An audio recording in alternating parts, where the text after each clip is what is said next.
खुलुमबाय लोगोफोर नोंथांमोनखौ गासैखौबो आंनि इउट्युब चेनेलाव फिन खेबसे अननाय बरनाय बावहरनाय थाबाय दा नोंथांमोननि गेजेराव आं दिनै आरोबाव मोनसे गोदान रेसिपि लानानै फैलायबाय बेनो जाबाय सिंग्रि मिखि आरो ना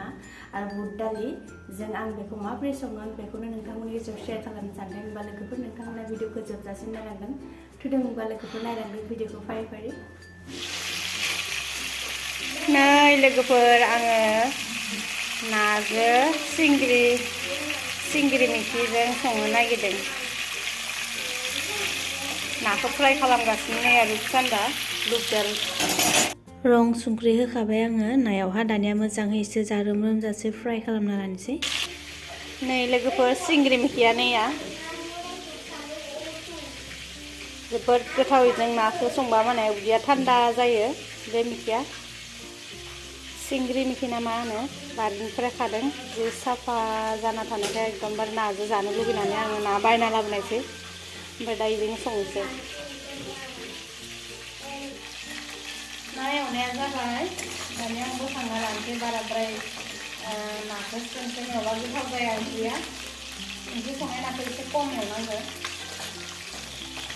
गेसखौ बन्द खालामबाय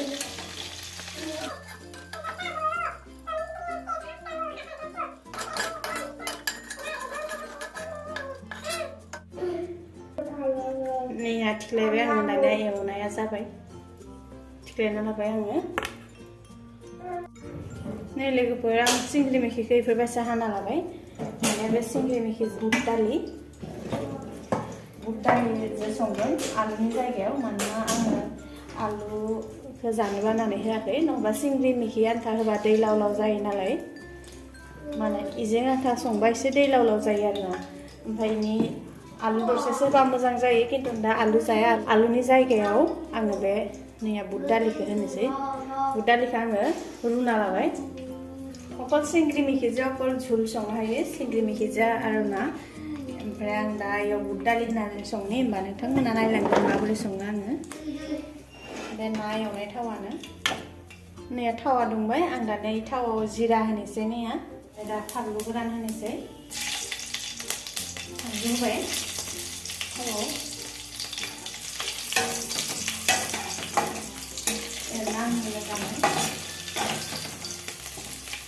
मोजाङै पियाज होनोसै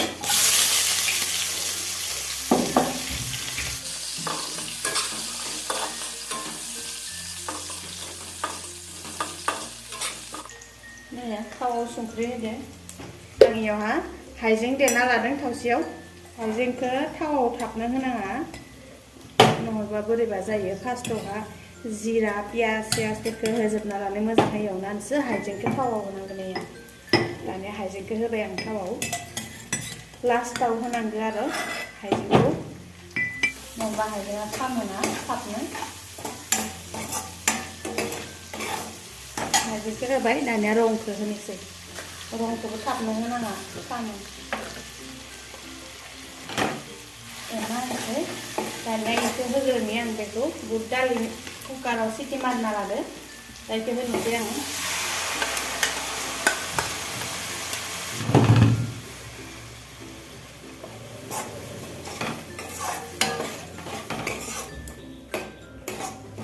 इखौ मोजाङै एवना लानि एसे मोनखादों इयो खोबना होबाय आं 2 मिनिटसोनि उनावहा एसे दै दङ नालाय बुट दालियाव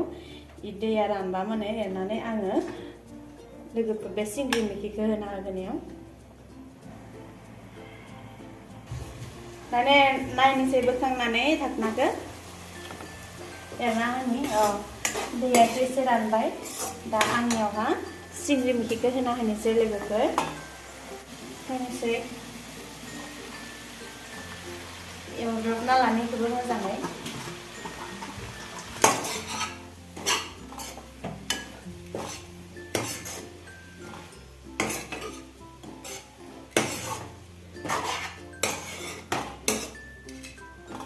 खोबना होनि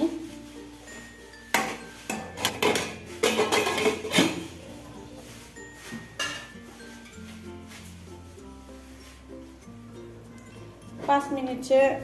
खोबनानै एरना होनोसै 5 मिनिट जाबाय खोबाब एवनांगौ होमबाना मोजां थाराफ्राबो गुरै जायो सिंग्रि मैखिनि लोगोफोर दायो खान्थालनि सिजन फैदों नोंथांमोना खान्थालनि मैगं जायोना जाया प्लिज आंखौ जायफोरा जायो कमेन्टआव खोन्थाहर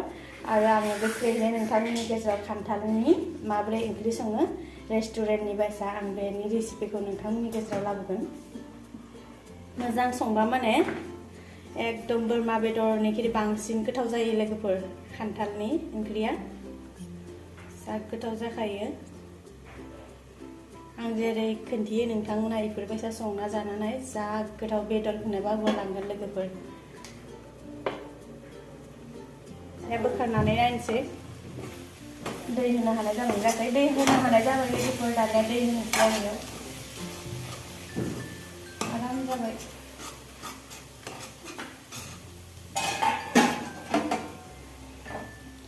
एसे मोजाङै नाख्लाना होनोसै दालिखौबो होमबासो लाथा आराम जागोन सागंबो साबा साजागोन एसे दै होनोसै आं माया दानिया खोबना होनोसै दैखौ होनाय जाबाय जेब्ला इयो गुदुगोन होमबाना आं नाखौ होगोन दा मोजाङै गुदुनो होनि लोगोफोर गुदुबाय इयो दानिया नायनोसै बोखांनानै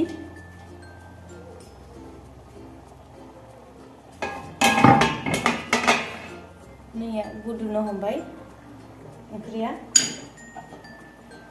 आं दानिया इखौ एसे नायनि र' गेब्लेदोंना गेब्लेयाखै दालियाबो गेब्लेदो थेवब्लाबो आं एसे सागं साना होनि दालि थाबा बोरैबा नुयोना रग' जाबा माने दालिखौ एसे सागं साना होनोसै 2-3 मिनिटसो नाखौ होना होनोसै आङो आराम गेब्लेबाय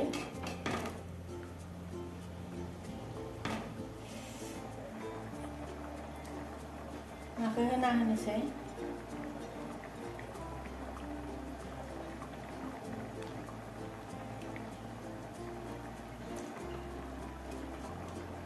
बेखिनिखौ दोनना होनोसै दानिया खोबना होनोसै लोगोफोर 10 मिनिटनि उनावनो मोनबाय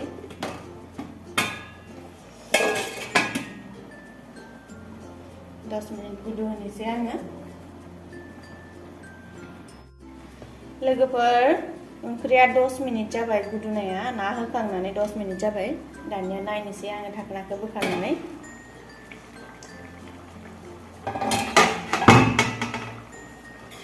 रानजोब्बाय दैयाबो जा मोजां जाखादों आयु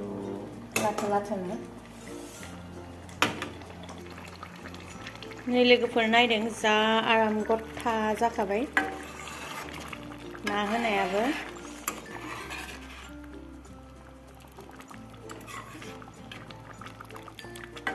बेफोरबायसा जानानै लोगोफोर नोंथांमोनहाबो संनानै जा गोथाव मोनो आलुनि जायगायाव बुट दालि होनानै आलुजोंबो संजायो बुट दालि होबा